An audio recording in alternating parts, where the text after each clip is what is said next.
In fact എന്നേക്കാൾ കൂടുതൽ നിനക്ക് അവനെ അറിയുന്നേ. അതുപോലെ എന്റെ മനസ്സും എപ്പോഴും ഒരുപോലെ ഇരിക്കില്ലല്ലോ. എനിക്ക് പറയാനുള്ളത് എന്താണെന്ന് ആരെങ്കിലും ഒരിക്കലെങ്കിലും ചിന്തിച്ചിട്ടുണ്ടോ? എനിക്ക് പറയാനുള്ളത് കേൾക്കാൻ അവൻ ഒരിക്കൽ പോലും തയ്യാറായിട്ടുമില്ല. ഞാൻ അന്ന് സത്യങ്ങളാ പറഞ്ഞത്, അതൊന്നും അവൻ വിശ്വസിച്ചില്ല. എന്നിട്ട് എന്നെയാണ് വീട്ടിൽ നിന്ന് അവൻ പുറത്താക്കിയത്. ആ കാര്യം നിനക്ക്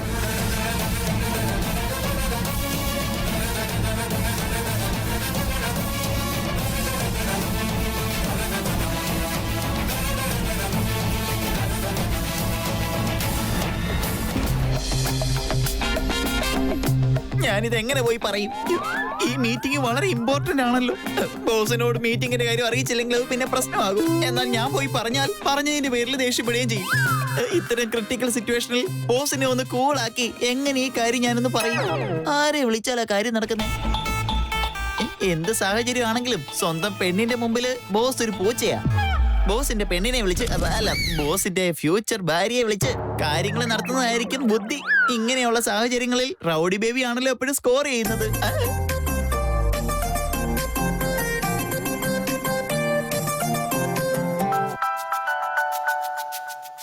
ഹലോ ഹലോ ബേബി. ആരാടോ താൻ? എന്നെ വിളിച്ചിട്ട് ബേബി? എന്റെ അച്ഛൻ കഴിഞ്ഞ പിന്നെ ഭർത്താവിന് മാത്രമേ അതിനുള്ള അധികാരമുള്ളൂ. താൻ എന്ത് ധൈര്യത്തിൽ എന്നെ ബേബിന്ന് വിളിച്ച്? എന്റെ സ്വഭാവം തനിക്ക് അറിയാലോ. Madam madam stop stop. Rowdy baby എന്ന് വിളിക്കാൻ പോയപ്പോ മാറിപ്പോയി ബേബി ആയതാ. ഞാനാ മേഡം, സുമേഷാ സംസാരിക്കുന്നത്. സുമേഷോ? ഇത് നമ്പറാ സുമേഷ്? ഇതെന്റെ പുതിയ നമ്പറാ മേഡം. ശരി, എന്താ കാര്യം പറ. അയ്യോ ഒന്നും പറയണ്ട മേഡം, ഞാനിപ്പോ വല്ലാത്ത കഷ്ടത്തിലാ ഉള്ളത്. എന്റെ കരിയർ പ്രശ്നമാ. മേഡമാ എന്നെ രക്ഷിക്കേണ്ടത്. കാര്യം എന്താണെന്ന് ആദ്യം പറയും. അത് പിന്നെ ബോസിന് ഇന്ന് വളരെ ഇമ്പോർട്ടന്റ് ആയിട്ടുള്ളൊരു മീറ്റിംഗ് ഉണ്ട്. ആ മീറ്റിംഗ് ബോസ് എന്ത് വന്നാലും മിസ് ചെയ്യാൻ പാടില്ല. അത് സക്സസ് ആയാൽ കമ്പനിക്ക് വലിയൊരു ലാഭമായിരിക്കും. പക്ഷേ ബോസിന്റെ മൂഡ് ശരിയല്ലല്ലോ. അതുകൊണ്ട് ബോസിന്റെ അടുത്ത് ഈ മീറ്റിംഗിന്റെ കാര്യം പറയാൻ എനിക്ക് പേടിയാണ് മേഡം. മേഡം ബോസിന്റെ ഭാര്യയല്ലേ? എന്താ പറഞ്ഞേ? എന്ന് വെച്ചാ ഭാര്യയാകാൻ പോകുന്ന ആളല്ലേ. അതുകൊണ്ട് മേഡം എങ്ങനെയെങ്കിലും ബോസിനോട് ഇത് പറഞ്ഞ് എങ്ങനെയെങ്കിലും ബോസിനെ കൊണ്ട് ഈ മീറ്റിംഗ് അറ്റൻഡ് ചെയ്യിപ്പിച്ചാ നമ്മുടെ കമ്പനിക്ക് നല്ല ഭാവി ഉണ്ടാകും. ഈ അമൂല്യ വിചാരിച്ചാൽ നടക്കാത്ത ഒരു കാര്യം ആ കമ്പനിയിലില്ല. ഞങ്ങളുടെ ഒരു രാജകുടുംബ. ടെൻഷൻ ആവണ്ട, അതൊക്കെ ഞാൻ നോക്കിക്കോളാം. ഇതുകൊണ്ടാ പറയുന്നത് പെണ്ണൊരുമ്പെട്ട ബ്രഹ്മനും തടിക്കില്ല. എന്ത്? ഒന്നുമില്ല. Thanks madam. By.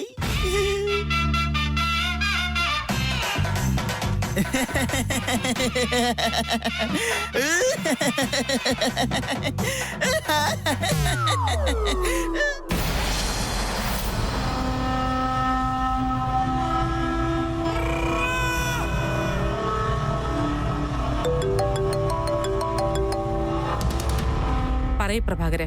Sister, master plan on the way ആണ്. കുറച്ചു നേരം കൂടെ കഴിഞ്ഞാ സിസ്റ്റർ വിചാരിച്ച പോലെ തന്നെ നടക്കും.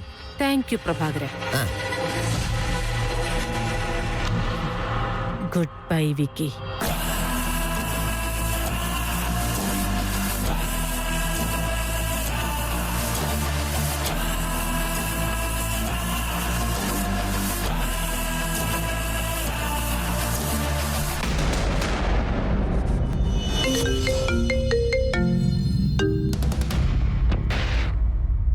ആ മൂല്യ, ഓഫീസിൽ എന്താ ചെയ്യുന്നതെന്ന് അറിയാൻ വേണ്ടി വിളിച്ചതാ. എന്താ ചെയ്യേണ്ടതെന്ന് എനിക്ക് അറിയില്ല. എന്റെ ബോഡി മാത്രമേ ഇവിടെ ഉള്ളൂ, മനസ്സ് മൊത്തം അവിടെയാ. കണ്ണൊന്ന് അടച്ചു കഴിഞ്ഞാ വിക്രാന്തിന്റെ മുഖം വരുന്നത്. എന്തിനാ ഇങ്ങനെ ടെൻഷൻ അടിക്കുന്നേ? ദൈവത്തിനെ വിശ്വസിച്ച് മുന്നോട്ട് പോയാൽ നമുക്ക് നല്ലത് മാത്രമേ നടക്കൂ. ചേട്ടൻ ഇവിടെ ഒരു പ്രശ്നമില്ല. ഇവിടുത്തെ കാര്യങ്ങൾ ആലോചിച്ച് ടെൻഷൻ അടിക്കാതെ അവിടുത്തെ കാര്യങ്ങൾ നന്നായിട്ട് നോക്ക്. അതുകൊണ്ടല്ലേ ഇവിടെ വന്നിരിക്കുന്നത്. നീ പറഞ്ഞ പോലെ തന്നെ ഞാൻ ഇന്ന് ഓഫീസിലേക്ക് വന്നില്ലേ? ഓഫീസിൽ പോയാൽ മാത്രം മതിയോ? അവിടെ ചെയ്യേണ്ട കാര്യങ്ങളൊക്കെ നന്നായിട്ട് ചെയ്തല്ലേ പറ്റൂ. അവിടെ എന്തോ ഒരു ഇമ്പോർട്ടന്റ് ആയിട്ടുള്ള മീറ്റിംഗ് ഉണ്ടെന്ന് പറഞ്ഞു. നീ എന്തിനാ അവിടെ ഇരുന്നോണ്ട് ഇവിടുത്തെ കാര്യം ആലോചിക്കുന്നത്? എനിക്ക് ഇവിടെ ഇരുന്നിട്ട് ഒരു സമാധാനവും ഇല്ല. അല്ല, മീറ്റിംഗിന്റെ കാര്യം നീ എങ്ങനെ അറിഞ്ഞു? ആ സുമേഷ് പറഞ്ഞിട്ടുണ്ടാവൂല്ലേ?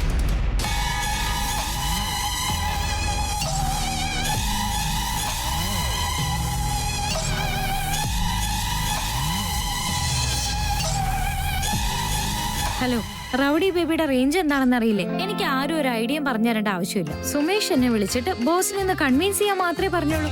അതവന് നേരിട്ട് പറഞ്ഞാ പോരെ. നിന്നെ എന്തിനാ വിളിച്ചത്? നിന്റെ തലയിൽ മുഴുവൻ ടെൻഷൻ ആയതുകൊണ്ട് എന്നെ വിളിച്ചു പറഞ്ഞത്. ഞാൻ നിന്നോട് സ്വീറ്റ് ആയിട്ട് പറഞ്ഞു മനസ്സിലാക്കുന്ന സുമേഷിനറിയാം. That's really sweet of you. Fine, ഞാൻ മീറ്റിംഗ് അറ്റൻഡ് ചെയ്തോളാം. I love you. Love you to.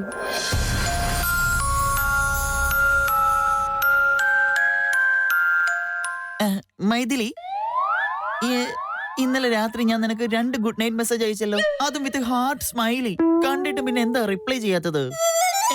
എന്തു പറ്റി? ഞാൻ സ്നേഹത്തോടെ സംസാരിക്കുമ്പോ എന്നോട് തിരിച്ചും സ്നേഹത്തോടെ സംസാരിക്കണ്ടേ? എടാ സുമേഷേ, വന്നു.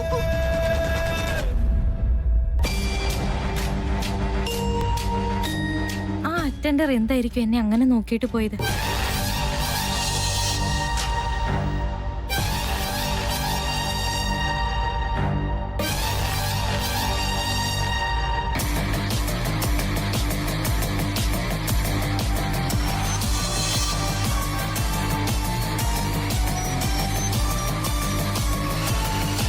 അപ്പൊ ഇന്നലെ വന്നത് ഇയാളാണോ?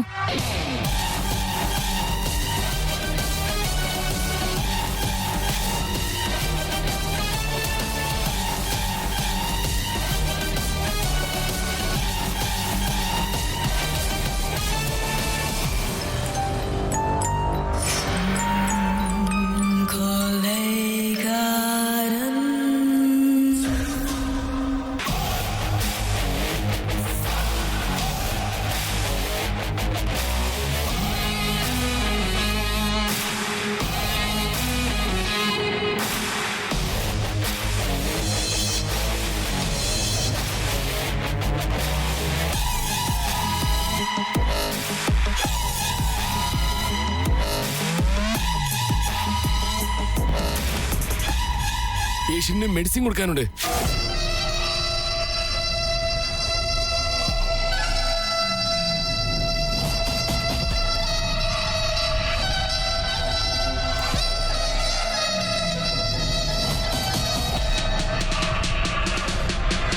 എന്താ ഇത്?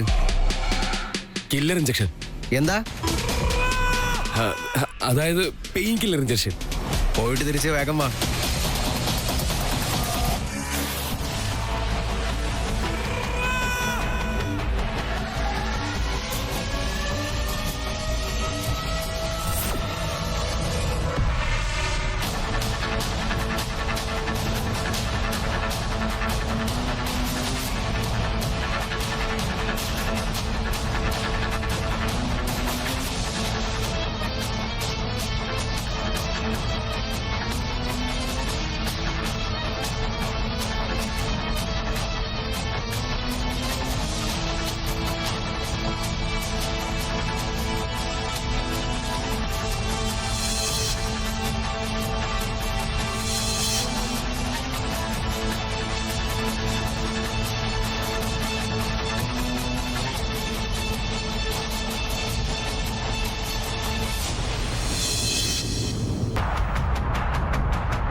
അങ്ങനെ മറ്റൊരാൾ കൂടി ഈ വീട്ടിൽ നിന്ന് സ്ഥാനമൊഴിഞ്ഞിരിക്കുന്നു. വിക്കി അവന്റെ ജീവിതം തുടങ്ങിയിട്ടേ ഉണ്ടായിരുന്നുള്ളൂ. പാവം. ബാക്കിയുള്ളവരൊക്കെ ഈ കാര്യം അറിയണമെങ്കിൽ എന്തായാലും കുറച്ച് സമയമെടുക്കും. അതുകൊണ്ടായിരിക്കും എനിക്ക് ആദ്യം വരേണ്ട ഗുഡ് ന്യൂസ് കോൾ ഇതുവരെയും വരാത്തത്. It's okay.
അല്ല നിങ്ങൾ എന്താ ചെയ്യുന്നേ? എനിക്ക് മെഡിസിൻ കൊടുക്കാനുണ്ട്. കൊടുക്കാലോ, പക്ഷെ ചേട്ടൻ ഇപ്പൊ റിയാക്ട് ചെയ്യുന്നുണ്ട്. ഫസ്റ്റ് ഡോക്ടർ വന്ന് ചെക്ക് ചെയ്യട്ടെ. എന്തിനാ വെറുതെ എക്സ്ട്രാ ഡോസ് കൊടുക്കുന്നതെന്ന് അറിയണ്ടേ? അദ്ദേഹം വന്ന് ചെക്ക് ചെയ്തിട്ട് കൊടുത്താൽ മതിയല്ലോ. ഇതെന്നോട് ഡോക്ടർ കറക്റ്റ് സമയത്ത് കൊടുക്കാൻ പറഞ്ഞാണ്. എന്നെ ഡോക്ടറെ ഏൽപ്പിച്ച ജോലി എനിക്ക് ചെയ്താലേ പറ്റുള്ളൂ. അതൊക്കെ ശരിയാ. മരുന്ന് കൊടുക്കണ്ടെന്ന് ഞാൻ പറഞ്ഞില്ലല്ലോ. മരുന്ന് കൊടുക്കുന്നതിന് ഡോക്ടർ ആദ്യം വന്ന് ചെക്ക് ചെയ്യണമല്ലോ. അദ്ദേഹത്തിന്റെ ഒപ്പീനിയൻ എന്താണെന്ന് ഒരു തവണ കൂടെ ചോദിക്കാം. എന്തേ, അതിനുള്ള ക്ഷമയൊന്നും നിങ്ങൾക്ക് ഇല്ലാന്നാണോ? അല്ല, അങ്ങനെയല്ല. പിന്നെ പേഷ്യന്റ് എന്തെങ്കിലും പറ്റിയ എന്നൊന്നും പറയാൻ നിൽക്കരുത്. മനസ്സിലായി. പേഷ്യന്റിന് എന്തെങ്കിലും പറ്റിയാ പിന്നെ ആർക്കും ഉത്തരം കൊടുക്കേണ്ടി വരില്ലല്ലോ. നിങ്ങൾ എന്തൊക്കെയാ പറയുന്നത്? ഞാൻ പറഞ്ഞതിന്റെ അർത്ഥമൊന്നും നിങ്ങൾക്ക് മനസ്സിലായില്ലേ? നിങ്ങളിഷ്ടം. ഡോക്ടർ, ഡോക്ടർ,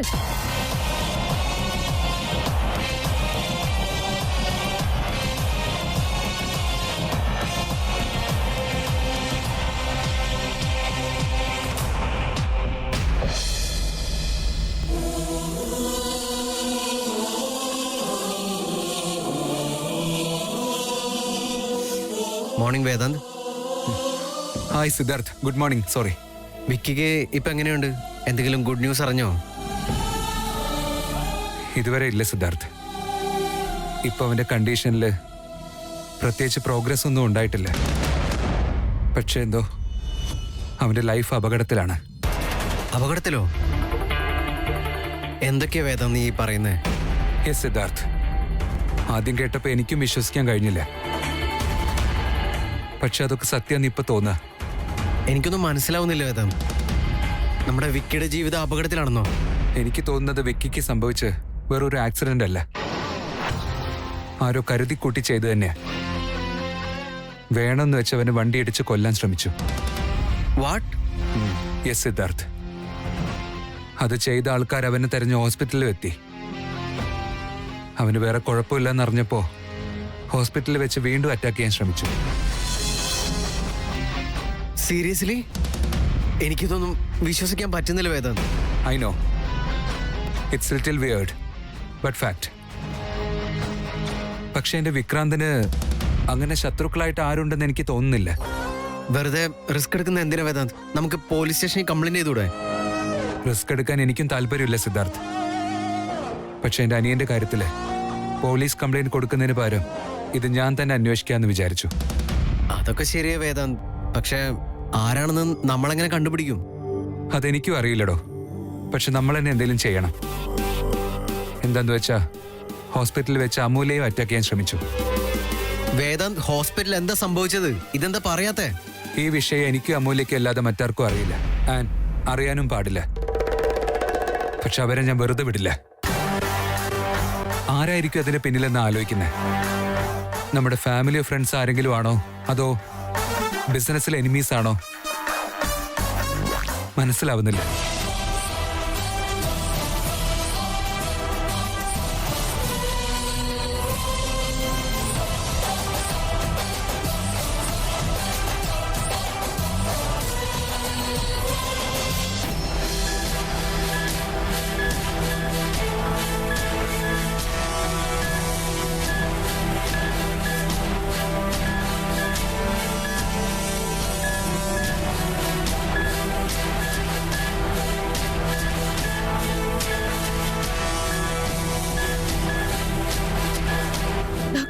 വിക്കിക്ക് കുഴപ്പമൊന്നുമില്ലല്ലോ അല്ലേ?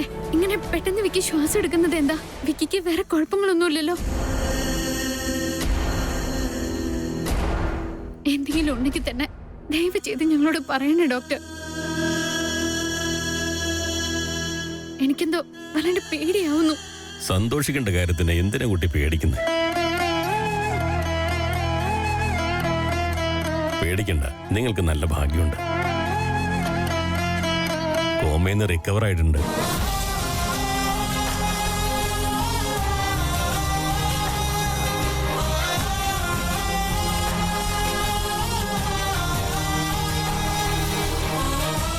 ഇത്രയും പെട്ടെന്ന് കോമയിൽ നിന്ന് റിക്കവർ ആവുന്ന പേഷ്യൻസ് വളരെ കുറവാണ്.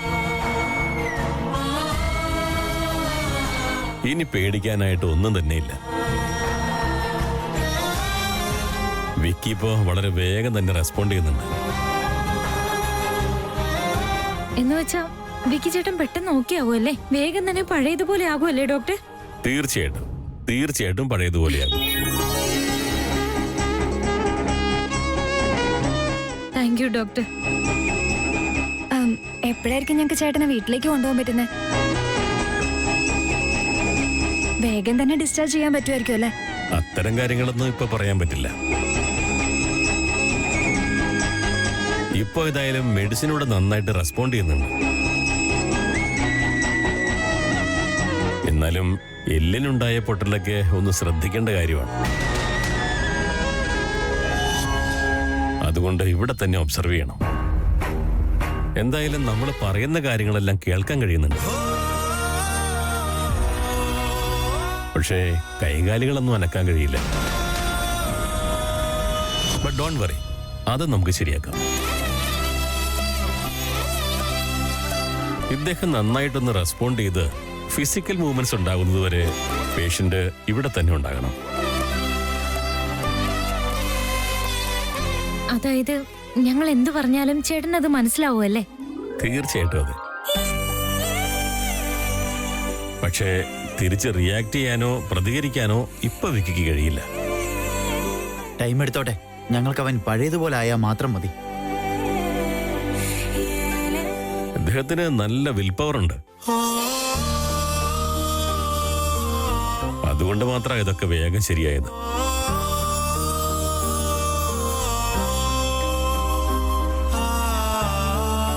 വിക്കിയോട് കൂടുതൽ ആരും സംസാരിക്കരുത്, ഡിസ്റ്റർബും ചെയ്യരുത്.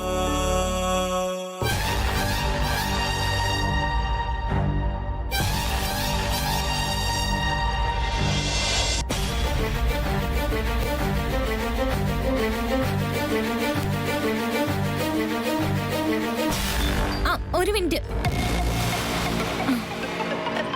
നിങ്ങളുടെ കയ്യിൽ എന്തോ പാടുണ്ട്, എന്ത് പറ്റിയതാ?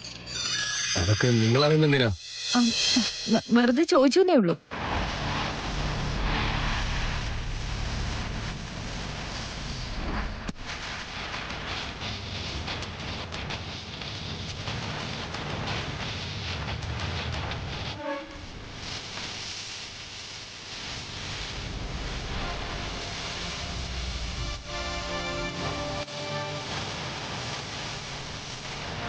താനെന്താടോ അവിടെ നിന്ന് ഒളിഞ്ഞു നോക്കുന്നത്? എങ്ങോട്ട് വന്നേ?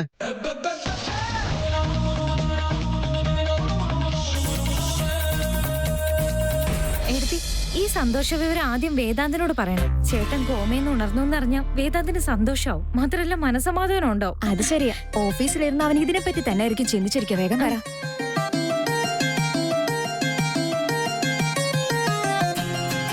യാ ഷുവർ, തീർച്ചയായിട്ടും ആ സെക്ഷൻസ് ഒക്കെ ഞാൻ നോക്കാം. അത് ഞങ്ങളുടെ ഡ്യൂട്ടി അല്ലേ?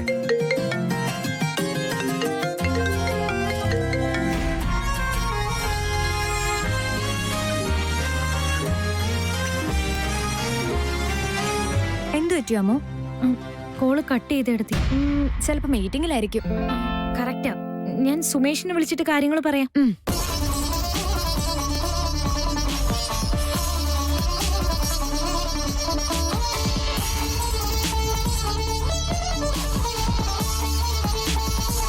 $500 യൂണിറ്റ്സിന്റെ പ്രൊജക്ട് ആണെങ്കിൽ അത് നല്ല തീരുമാനമായിരിക്കും. ബട്ട്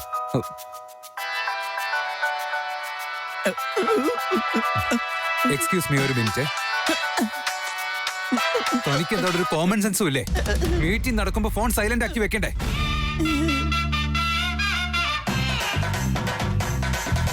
ഇത്രയും അറിയുന്ന ബോസിന്റെ മൊബൈൽ എന്നിട്ട് സൈലന്റ് അല്ലല്ലോ.